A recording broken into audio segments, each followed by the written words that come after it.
Another week, another place.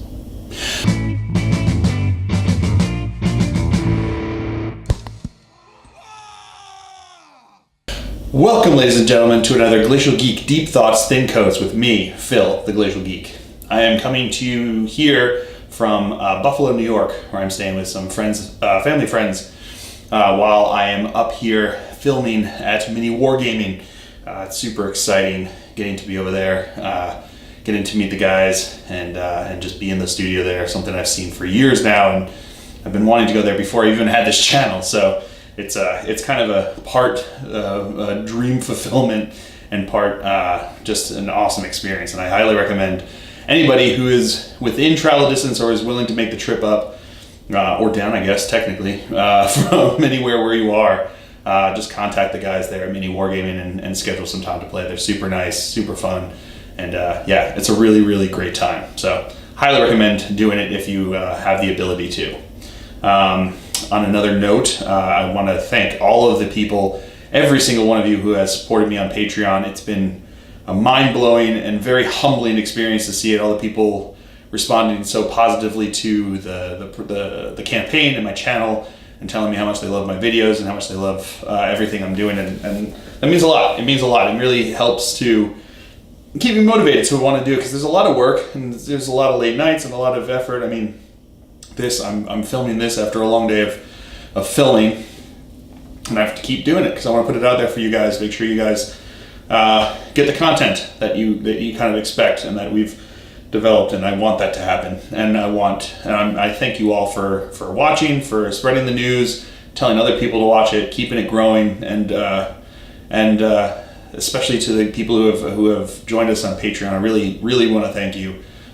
We've got a cool community growing on the Discord channel that you can get access to through the Patreon. It's really starting to grow, which is fantastic. And people have been getting early access to the videos on Patreon. So if you were on Patreon, you could have seen this video yesterday. And if not, you see it today and it keeps going. You still have access to the videos I'm putting out, but yeah, they get early access if you're on Patreon. So if you haven't already, you can head on over there and join up. And any support is really very much appreciated. And I really thank everybody for doing what they've done to help me support, and not just even monetarily, that very much helps. I very much appreciate that, but also just in the encouragement and everything you guys have been doing for me. I really appreciate it. It's been very humbling and very exciting experience these last couple weeks or so. But yeah, so on to the topic for today, which is getting out of the garage. I know it's a subject. A lot of people have Garage-Hammer and they just play with their friend, they just play with their brother, they just play with whoever. There's like two other people that they play with over and over again. And there's nothing wrong with that. It's nice, it's fun, you know what happens, and it's more of just a social experience. The fact that you're just hanging out with someone that you love and care about and enjoy their company, and getting together, throw some dice, move your models around, and show off each other's armies is good. It's fun. If that's what you do most weekends, or that's what you do whenever you get to play, yeah, keep doing it. I think it's great. But I want to talk about the benefits of getting outside of that smaller circle of gaming that you might find yourself in, or that you might find yourself drawn to. The primary benefit is getting to meet other people. I think one of the great things about this hobby is the fact that it's not something that you just do by yourself in a closet. You can't just sit there. I know video gaming has its communities, and you talk to people online, and you can talk to people over chat and whatever. But this game, inherently, by the fact that it's a physical game, requires another person often, unless you're just playing a game with yourself. But most of the time, it requires another person, more so like physically in your presence than so other gaming. So the fact is, it's a social game inherently in its design, and as such, it's a great tool to meet other people and engage other people who have similar interests. Because at the bare minimum, your interest coincides with this game. You're both building armies. You're both painting armies. You're both playing the game. You've both read lore. You've read the rule books. There's a level of understanding and a level of mutual understanding that's already inherently there if you're playing the game together. So it's a very good icebreaker. It's not just like going out to a bar and trying to meet a friend. as an adult, trying to meet a friend that way is nigh impossible. Having something that you're doing together to meet other people really helps in breaking the ice into that kind of realm of friendship. And this game in particular is great at it because of the inherent social nature of it. So what it does is it allows you to meet other people. It allows you to interact with them on a social level. And I'm not one of those people who thinks that we need to cut the cord, get away from your screen. Internet friends aren't real friends. That's horse donkey to me. I think that any time that you have any kind of meaningful social interaction, be it over chat, be it over Messenger, Twitter, whatever, as long as you have a meaningful interaction, in your opinion, it's good. And I think that's great. But there's also something to be said about connecting with someone face to face while playing a game, because there's certain things that come out in conversations as you're playing that don't come out necessarily in Twitter, that aren't, in 140, if you're cutting it down to 140 characters, there's certain things that get left on the cutting room floor. Whereas if you're in face to face, they can keep coming out, and you may find more similarities and interests. You don't know the kind of, I've met a lot of people doing what I'm doing. All around the country, all over the place, that I wouldn't have met otherwise if I wasn't playing this game. And they've become very good friends. They've become important people in my life. And that's what this game provides, is an easy venue for that kind of interaction. So, if you're just playing with your friend in the garage, that's great.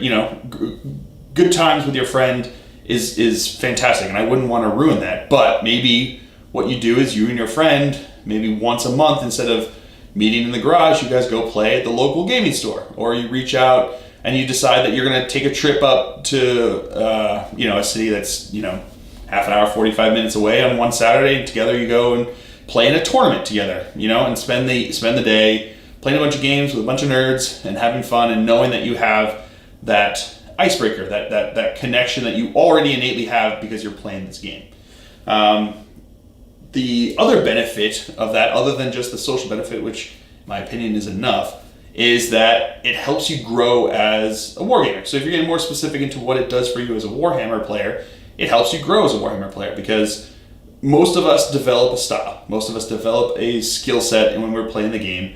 And if the only opponent you face is one other person or two other people, you start to know how they play. You know what their armies are going to be, you know what they're going to bring, you know their preferences on how they like to deploy, how they like to utilize what they do, and what their target priority is going to be. Going into a game that you've played with a friend 1,000 times, you're going to know kind of what they're going to do. And you may try to surprise each other, but there's going to be that level of understanding. Whereas if you're meeting someone for the first time at a game store, on a game night, or if you're meeting them the first time during a tournament, you don't know. You don't know who they are. You don't know what they like to do. You don't know how they like to deploy their army. You might have some understanding if you're really reading up on the game based upon their list, but even then, everyone plays their list differently. They deploy differently. Situation becomes different, and it really expands it, and it makes you think outside of the box of gaming that you've developed. You've developed a certain understanding. You've developed a level of understanding of how the game goes, and suddenly when you meet new people that are playing differently, with different armies, maybe with different tactics, with different lists, it requires you to think about what they're doing in a different way. And it expands your ability to react and play the game. It makes you a better player because you suddenly now have to interact with it. Maybe, you keep playing your friend and you think you're real good because you beat your friend every single week, no matter what list he brings, no matter how he plays, you beat him every week and you feel good. You're a good Warhammer player. You talk about it on Facebook groups, you let your opinion be known. No offense, but maybe your friend is just really bad. Doesn't mean that you're not good, but until you start testing it against other players with other lists, with other experiences that may be better players, you're never going to know really how good you are until you start throwing it up against the best. You know what I mean? You don't become the best unless you've played the best and beat the best. And that's how it goes. I've got much better after I start playing more and more people in more and more places with more and more lists, with more and more armies. That's how I got better. And as I started playing more and more games with different people I started performing at tournaments better because I knew how to react to what they had and how they played, and it made me a better player.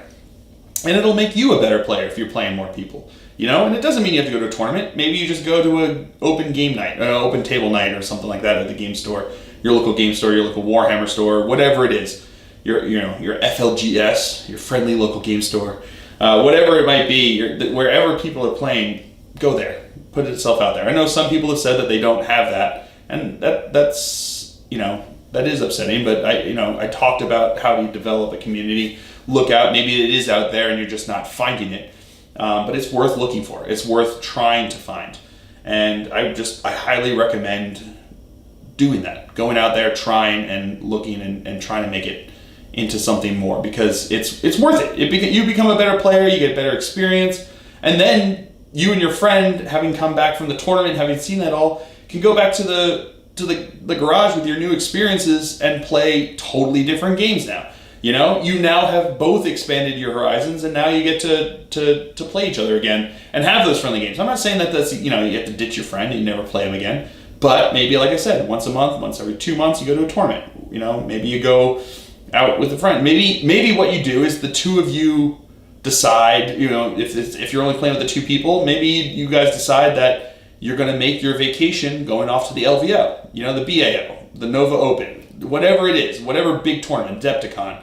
It doesn't matter, but you can make a weekend out of going to these giant tournaments with hundreds of players and people just having fun, and that all have the similar experience of playing the game. You get there and it's hundreds of nerds all doing the thing that you love, and they're all gathered in that one place for a weekend devoted to just doing that one nerd thing. That's awesome. That sounds like a fantastic vacation. Even if you go into it with no real legitimate expectation of coming out on top as the LVO champion, you can still go in there, try to win, see what your list does, and have fun. You don't have to win to have fun at those kind of things. You can spend a weekend just being a nerd with other nerds, and that could be your enjoyment. Getting out there, seeing other people, seeing other lists, seeing other game style, play styles, seeing other painted models. Maybe you see someone else's painted model, you're like, wow, that's a cool effect that you've got there. How did you do it? Face to face, you can ask them, and it's probably easier for them to point it out on the model, explain how they did it, as opposed to trying to keep that all in 140 characters. They can show you pictures all they want, but if you can see it up close and in person and see it, the way the light plays off of it, you can see how different painting effects work, and then you can go out and try it yourself. So it can even enhance your ability in the hobby realm, getting out of your garage and going out there. So like I said, and maybe it even comes down to just traveling somewhere and going on a YouTube channel. There's plenty of people out there. I know there's guys who do battle reports out of Chicago. There's guys all over the place, especially in the UK. I mean, I think it's like every 3 houses has has a wargaming YouTuber over there. Going out there, I'm sure if you contact, Winter's SEO, Tabletop Tactics, anyone, if you've got the ability to play, reach out.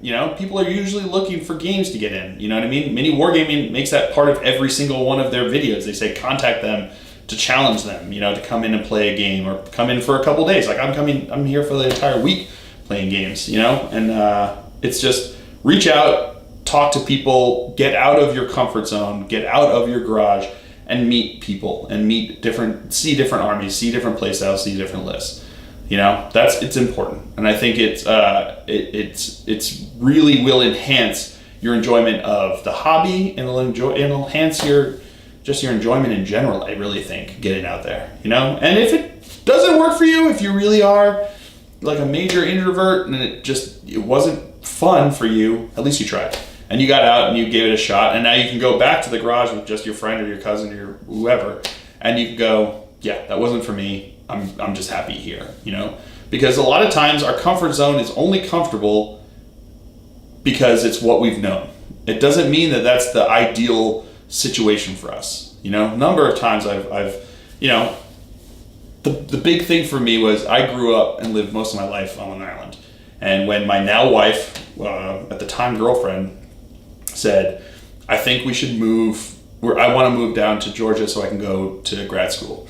And I said yes. My comfort zone was on Long Island. I had my friends that I've been friends with for since I was in middle school. I had my family was there. Everything was there, and I hadn't reached out from there. I visited and gone other places. I went to school in a different state and lived there for a while, but I lived most of my life on Long Island. So when my wife said, let's move down to Georgia, that was the first time I took a big step out of my comfort zone. I went from, the difference between New York and Georgia is significant, and getting used to that and learning a different culture and learning a different city and meeting new people and learning new things. It was huge. It was a big shock, but I've grown now to where I am now. I don't know if I'd be doing what I'm doing right now if I had stayed on Long Island doing what I was doing, so stepping outside your comfort zone can often lead to, incredible things. So I highly recommend it. I think it's going to help you grow your hobby. I think it's going to help you grow your gaming experience, and I think it's going to help you just enjoy life and enjoy yourself a lot more. So that would be my recommendation. That's what this is about, is the importance of it and what you can gain from it. It's there's probably a lot of scary people out there that just aren't fun to play with, that don't know the value of good deodorant, but they're fewer and far between than I think they get stereotyped to be. So go out there. I think it'll be worth it. And if you don't have fun, tell me down in the comments below. Tell me you're wrong. I tried it. It was the worst experience of my life, and I will apologize to you and have you continue on in your ways and enjoyment. But I really can't stress enough how much I really think it would really help you. Talk to me down below. Tell me about your experiences stepping outside your comfort zone, just in general, but more specifically in gaming. Let me know about the first time you stepped into the friendly local gaming store, the first time you went to a tournament, first time you went to a Warhammer store for open play, the first time you reached out to someone on a Facebook group to see if they wanted to get together for a game. The first time you walked up to someone at a convention and shook hands. Let me know about those times and what they've helped you grow, and maybe we can encourage other people to give it a shot too. Or tell me about what you do. Maybe there's somebody out there watching this that just runs the tournament circuit, and that's what they do, is on weekends they just travel to all these different cities and go to all the different tournaments, which is fantastic. I want to do that someday.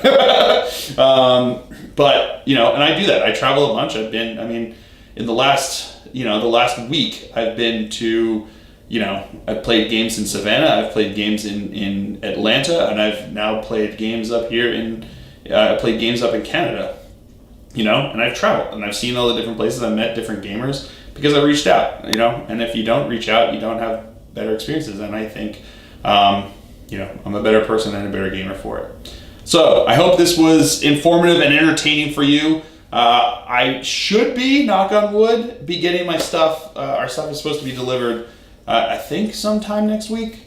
Hopefully, probably not in time for the next Deep Thoughts Thin Coats, but hopefully within the next week, my stuff should be arriving, and hopefully I'll get back to doing some settling in, creating the nerd lair again, and getting back to doing some painting the way we had traditionally had the Deep Thoughts Thin Coats. Hopefully getting back to that. I miss it. I haven't painted a model in over a month, almost 2 months now. That's crazy town. That makes me feel sad on the inside. I need to get back to that. I need to get some more models out there. But yeah, I hope you guys all enjoyed it. I certainly did, and I want to continue the conversation down below. Sign up on Patreon, continue the conversation there, and join us on the Discord chat, where we've been having some good conversations, talking about lists, talking about hobby experience, talking about a lot of things. So giving each other advice and helping each other through it, which has been fantastic. So join me in all those different places. I'm on Twitter at Glacial Geek. Join me on there. Join the Facebook group, wherever. Just keep conversation going. Talk to me and keep this community growing, because it's really fantastic. Especially in the last week, I've really found how encouraging everyone's been. There hasn't been a single one of you out there who was like, oh, why do you deserve any money? I think you all understand that what I'm trying to do is keep it going and make it bigger stuff for us. So it's been pretty fantastic. You guys are great. You guys are really superb. So keep the conversation going. Let me know what you guys think. And I hope you guys have all enjoyed it. I have been Phil the Glacial Geek as always. And until next time, have fun.